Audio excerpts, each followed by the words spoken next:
Check Ma.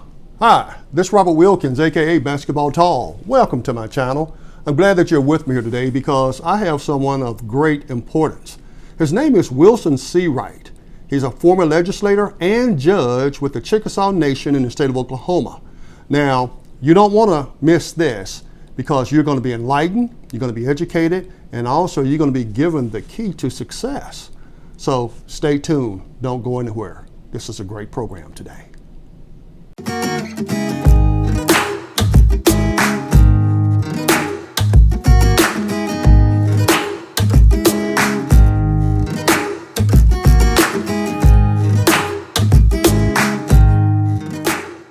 So I'm sitting here in the home of Wilson Seawright, someone whom I've known almost about since the mid-1990s. Yeah, around that, yeah. Yeah, the time when we played basketball, right. You know, playing some, department basketball together. Yeah. And I'll tell that story a little later on. Okay. But let me tell you about Wilson. This man has done some tremendous things. And for those of you that are not certain what you want to do with your life, you need to pay close attention to what's going to be said here. Just tell you a little bit about him. He is a married man, as well as he's fathered a beautiful daughter. Matter of fact, your daughter, I think, graduated with my son. Yeah, because we told her that you was coming over. She said, "Oh, that's Trey's dad." Yeah. And he's doing fine. He's doing fine. Uh-huh. And the thing is, also just let you know that this man served 36 years with the Department of Human Services in the state of Oklahoma, and which at the time, too, I was also part of the Department of DHS. And let me just go ahead and tell this story real quick, and then I'll jump into your resume here. For many, many years, if not decades, we'd have the annual, state basketball 3-on-3 tournament. Mm-hmm. And those folks at the Lord L.E. Raiders Center in Sand Springs, Oklahoma, outside of Tulsa, will always seem to win it every year. But then this one year, you, Wilson Seawright, and Michael Moore and myself, mm-hmm. And it was just us three, wasn't it? Did we have somebody else? We had a couple of other guys. I couldn't remember who played. I was thinking maybe Kurt played with us. Did he? Kurt Rushing? No, he didn't play with us. Okay, he played with us one year. Yeah, but he didn't. Not that year he didn't. Okay. But anyway, we went up there and we won it. Mm-hmm. And we broke the spell that was against everybody else. And we won it, so we had some bragging rights for the state for that particular year. And I enjoyed that. Oh, yes. I really enjoyed that. But let me tell you about him. He graduated from Mill Creek High School in 1972 in the state of Oklahoma. From there, he earned his bachelor's degree in education from East Central University, formerly known as East Central Oklahoma State University in 1976. Then he also earned his master's degree in Human Services Administration in 1983 from East Central. What did that feel like, Wilson, going to college? Well, you have to understand how I grew up. Small town in Mill Creek. Not many kids from Mill Creek had the opportunity to go to college. Fortunately, I did. I went on a basketball scholarship, plus I had a little BIA assistance. But my parents always encouraged me, particularly my dad said, "You need to get a college education. You need to get a college education." So it was always my idea that I was going to go to college and get a college degree and go from there. So it was quite an accomplishment, I felt like, to get my college degree, my bachelor's degree, and then later my master's degree. When I got my bachelor's degree, I didn't even think about the master's degree, but then after I started with DHS, I saw where it might be of benefit, and so that's the reason I went back and got my master's degree. And not just that, while you were at DHS, you also served on the Chickasaw Nation Chickasaw Nation tribal government. Is that correct? Yes, that's correct. Tell us about that. Well, I started with as a legislator, and you said something earlier about being accomplished and that sort of thing. I didn't set out to be that way. I didn't set out to be a legislator or an elected official. I had worked for the Housing Authority in the 70s. And Chickasaw Nation. Chickasaw Nation. And there were some things went on that weren't quite right in my opinion, and so I left. left of my own accord. But I always wanted to try to do something to make things right. And so in 1983, the Chickasaw Nation was reestablishing their constitution. So a new constitution was elected, or not elected, was voted on referendum in 1983. So in that new constitution, they were going to have 13 legislators. So people came to me saying, why don't you run? Why don't you run? And I thought, well, why not? I mean, there's some things I'd like to see done. And so I ran, not knowing if I had a chance to win or not. And actually, I was running against a pretty prominent opponent. And so I thought, when I heard he was my opponent, I thought, well, that's it. But fortunately, I guess because playing ball, I was around a lot of people, not just basketball, but softball. And so a lot of those people were Chickasaw. And that got me out and away from Mill Creek and away from Maiden and stuff like different places. So people knew who I was. And so I really do believe that helped me to get elected originally. Served 5 years as a legislator. In fact, during that first 5-year term, I served 2 years as chairperson for the legislature. And then I was working for DHS, and I got a promotion in DHS to district supervisor in Ardmore, which was going to be outside of my legislative district. So had some people ask me, so, well, why don't you just run for judge? You can live anywhere in Chickasaw Nation and be a judge. So I thought, well, why not? So I ran for judge and was elected there, fortunately, and served 12 years there, including the 9 years as Chief Justice. 9 years as the Chief Justice. And then I went back to the legislature for 6 years. Wow, wow. Wilson, I got to tell you, now, I know everyone else will call you probably Judge Seawright. Some people still do, as a matter of fact.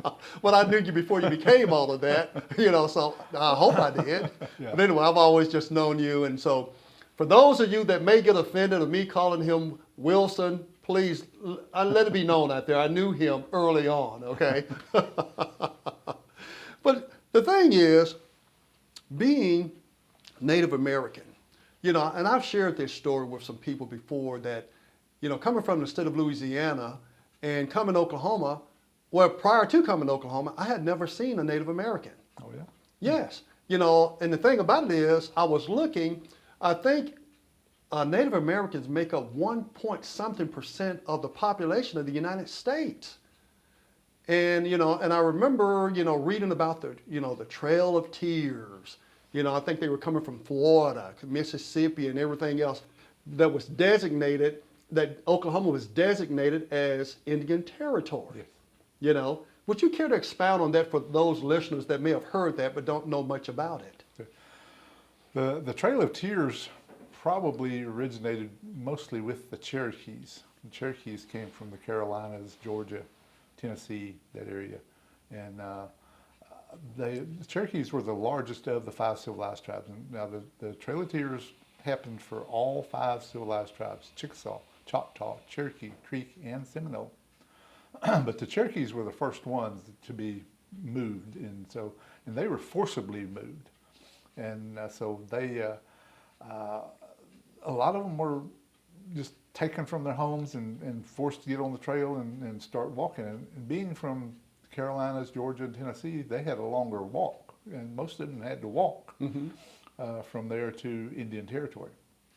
So it's estimated that there was probably 5,000 Cherokees that died along the way. Wow, wow. And that's the reason it was called the Trail of Tears, because they were almost every day there was somebody dying and crying over their loved ones, and they couldn't do anything about it. They had just either bury them right quick or leave them there and move on, because they were being forced to move, and it wasn't a happy time for them. And no doubt. And then right after that, all the other tribes had to follow suit.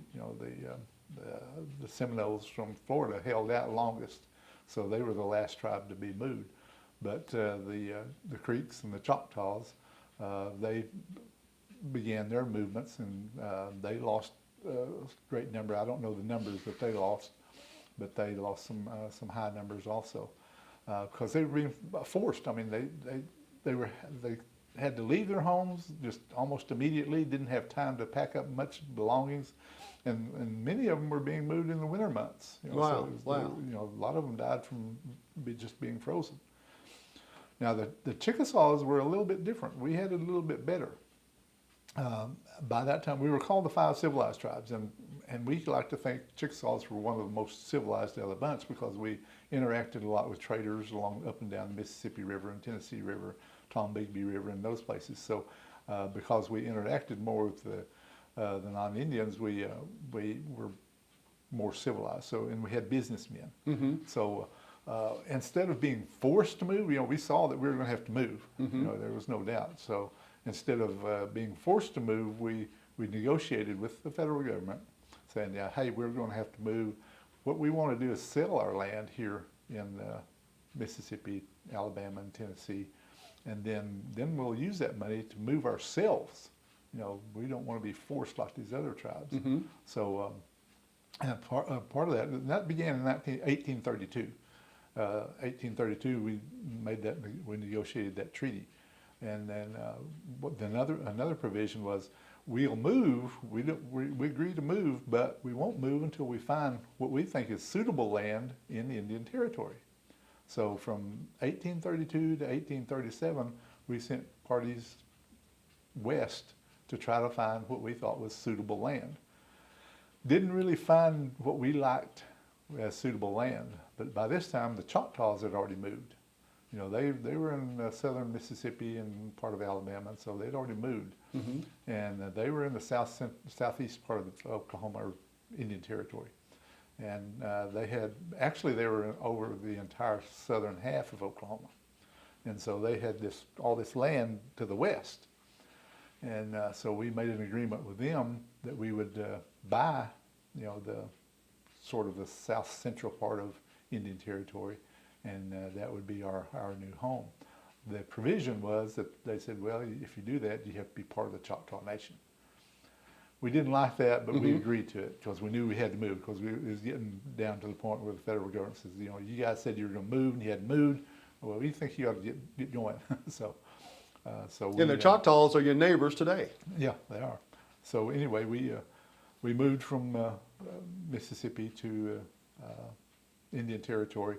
But part of the problem was that we paid our own way, but some of the people we had to pay were some of those that had provided provisions for the other tribes, and you know, they weren't reputable people. So right. We still got some of the bad meat and provisions and stuff like that, and so we had a hard time too. It's estimated at the time that Chickasaw moved, we had about 5,000 members, and it's estimated that about 500 of those, about 1/10, died along the way. Wow. But that's still less than the 5,000 that the Cherokees lost. So You talk about the hard times. definitely. And, you know, when I was, not just that, Hollywood was not too favorable for Native Americans. No. And you know, because, you know, my thought of Native Americans was basically like a lot of people that I grew up with that I knew, that, you know, was pretty much like what we saw in Westerns. Mm-hmm. And that was not the case. Right. And, you know, and I have to tell you this because I shared this before. When I came to Oklahoma, went to college here, and of course when I go back home, I would tell, you know, you always tell your stories about what's going on and, you know, your experience and everything. And when I mentioned about, you know, the Native Americans, you know, my mother asked me, what do they look like? And here's another thing. My grandpa and my uncle, all separate occasions, asked me, what do they look like? How do they dress? You know, what do they live in? You know, and I had to tell them, they're just like everybody else. You know, it's not like the old Westerns we watch on television. And the thing about today's time, when you look at in Oklahoma, you talk about the tribes are just thriving. And the Chickasaw Nation in particular, and I got to also give it out that my wife is also a Chickasaw tribal member, and give it up to her on that one, okay? But you know, you have Windstar Casino down in Thackerville, You have, what's the one in Norman, by Norman? Riverwind. Yeah, Riverwind. And, plus the old, in Oklahoma City, the humongous racetrack there. And, in the Chickasaw Nation, not just that, all tribes are involved in every form of fashionable business there is. Wow. And you're talking about the casino down there. I think it's like the largest in the world, isn't it? As far as space, area, square footage. Hey, still got to claim number one in something. You've done some tremendous things in your life, and you wear it very humbly. And, the times that I've known you, I've never seen you boast about anything. You're a very modest and humble guy. And what can you say for those that maybe not have lived their dreams, or maybe on the fence and not certain what they want to do with their lives, uncertain, or maybe getting a whole lot of negativity coming from everybody telling them what they cannot do? What do you have to say for those people that have goals or hope to have goals and dreams, what they can do with their lives to do better? Well, the biggest thing is simply to work at it. That's been how I've achieved everything that I've got. And it started with my family, my parents, particularly my father again. He harped on hard work, When I first started playing ball, he said, you get out there and work as hard as you can. He said, you may not always win, but you got to work hard. And then my coaches told me the same thing. I thought, well, must be something to this hard work thing. Everybody's saying it. And then I got up to East Central, and sure enough, Coach Turner, that's what he said. He said, you keep working hard, and some good things will happen for you. So hard work is not, I've been around that my whole life, so it's not anything new. And the other things, the success things, if you work hard and you put yourself in the right position, my coaches always tell me prepare, and as long as you prepare, then some good things will happen for you. But so that's really what the best advice I can give anybody is to work hard. And you mentioned being humble. Well, everything I've always done is basically service, public service. I've always been a public servant, representative of the people. And I take that seriously because, when I was an elected official, they elected me to be their representative. And I felt like if I was going to represent them, I needed to know what it was they were thinking. What did they need? What direction do they want to go? And then I take that information to the powers that be and try to move it in that direction. So working hard and being a good public servant is probably the two best main things that I've done with my life. A man of the people for the people. But you mentioned working hard. But working hard, we're talking about in the classroom. Yes. We're talking about showing up on work on time. We're talking about not being argumentative and everything else. Because when you're on the when you're on the field or you're on the court, all of that transfers off the court as well. Absolutely. I learned a lot of that.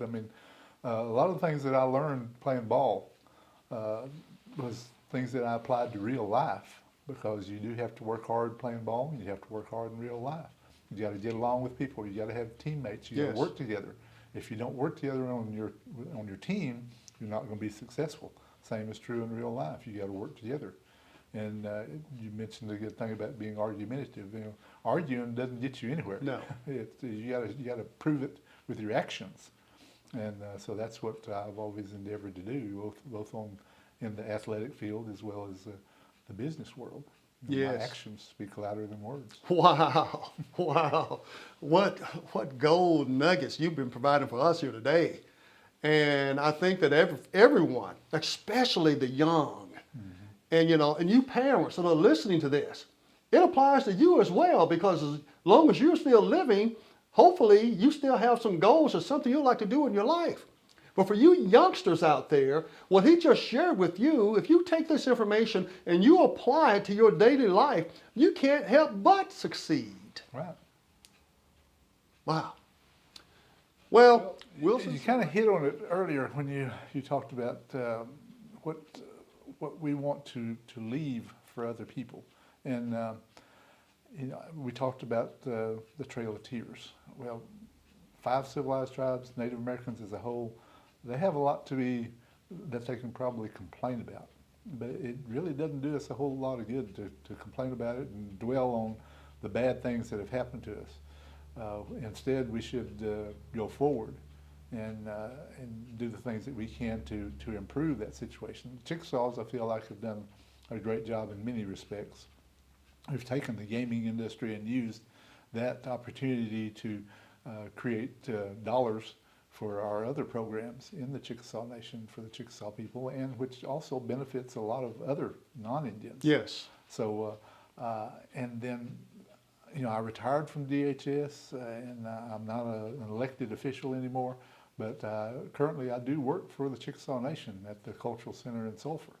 And part of my job there is preserving our history, as well as helping people to understand what their family history is.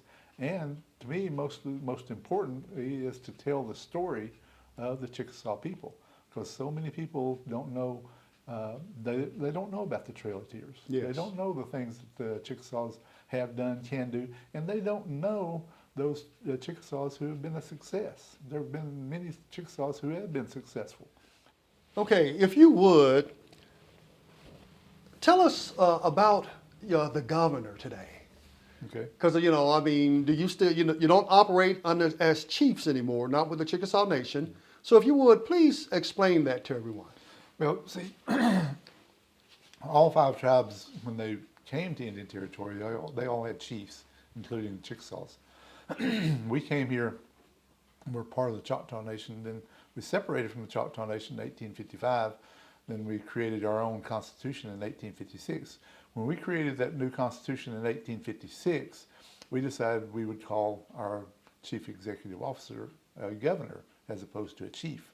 Why they decided to do that, I cannot tell you, but we've always had a governor since 1856, and our current governor is Bill Anatubby, and a little bit of information about that is that in 1980, he was elected in 1987.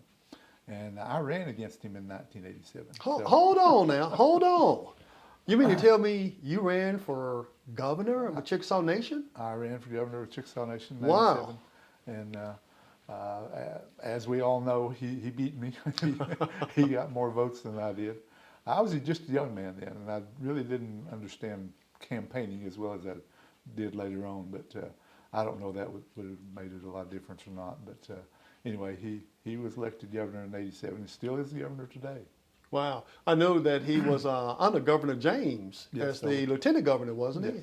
Overton James, actually Overton James was the first elected governor since statehood, because when Oklahoma became a state, the tribal governments ceased to operate. Now I say ceased because the current McGirt decision is really the rave right now, because it proves out that the tribal governments were not ever dissolved. Congress never did take action to dissolve those governments. So, and we as Chickasaws have always said that, and that's the reason we worked hard to get a new constitution in 1983. But from statehood, 1907 until 1971, the governor was appointed by the President of the United States. And Overton James was appointed in 1963, but he also was pushed hard to get elections in the Chickasaw Nation. So we had elections for the first time since statehood in 1971. And of course, Overton James was elected then. We didn't have a lieutenant governor, and Bill Anatubby wasn't elected lieutenant governor until 1975. No, I'm sorry, 1979, because we revised our Constitution, and the Constitution that we were operating under didn't have a provision for a lieutenant governor. Mm-hmm. It was the governor and then the legislature and the judicial branch. So in 1979, when we revised it, we put in place a lieutenant governor, and Bill Anatubby was elected lieutenant governor at that time. Then then became governor in 1987. You know, I met both of them. Overton James? Yes, because my wife used to work for the Chickasaw Housing Authority in Ada right after college. And, you know, when you have the events, and of course we went to a couple of annual events, and that's when I met both those guys. They probably wouldn't remember me, and because if Governor Anna told me something today, he probably that guy looked familiar, but can't picture from where, you know. But I tell you what, Wilson, what a career you've had. You've done some tremendous things, and you know, besides your kids, I mean, the whole state. You know, me myself, I'm very proud of you. I'm glad to even know you, and to the short time that we had together, you know, I'm so happy for that. Now, especially knowing you were a judge and a legislator, chief, and all of that, guys, you know, what a career, what a resume. And I thank you for giving me this opportunity to be here with you today. And this information that you shared is going to live forever. When we're no longer on this planet, what you just stated here today will be here for someone else to search, to look up the name Wilson Seawright, and be pulled up and know what you did, not just for your community, but for your state and your people. And I thank you. Thank you.